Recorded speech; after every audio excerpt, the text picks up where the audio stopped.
everyone, I'm Cadet Technical Sergeant Pahel Srivastava, and I'm one of the flight sergeants this year.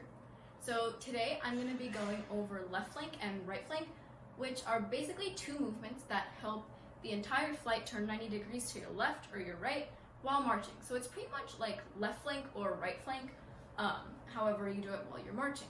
And since obviously this is highly complex and for big brains only, make sure to comment down below or ask your flight commander and your flight sergeant if you have any questions.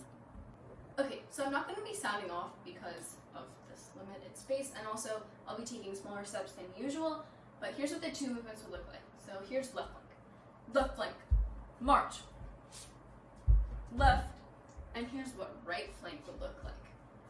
Right flank, march, left, left. So yeah, that's what the two movements would look like. The command for left flank or right flank is left flank or right flank, march. So left flank or right flank is a preparatory command, whereas march is the command of execution. So as soon as the commander says march, you'll take one more 24-inch step and then pivot 90 degrees on the ball of your right foot for a left flank and on the ball of the left foot for a right flank. And at the same time, you'll be pivoting on the heel of the opposite foot.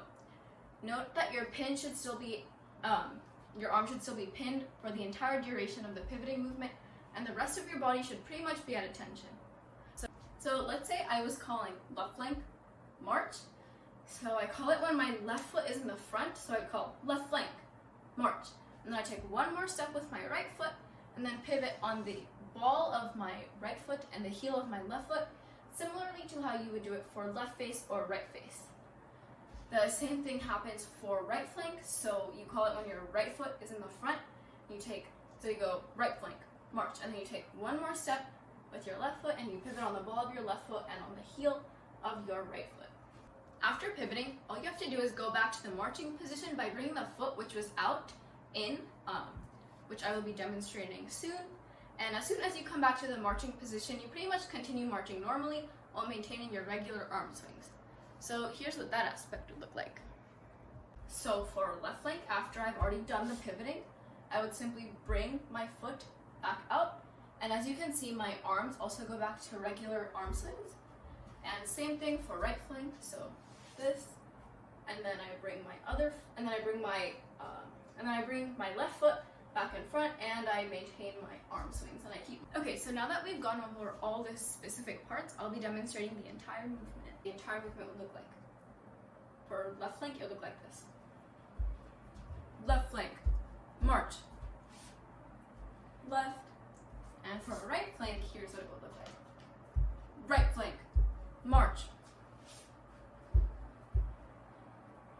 So yeah, that is the entire movement. Good job. Okay, so some important notes to keep in mind is that the rest of your body should be at attention, and especially remember that your arm should be pinned to the side as you do the movement.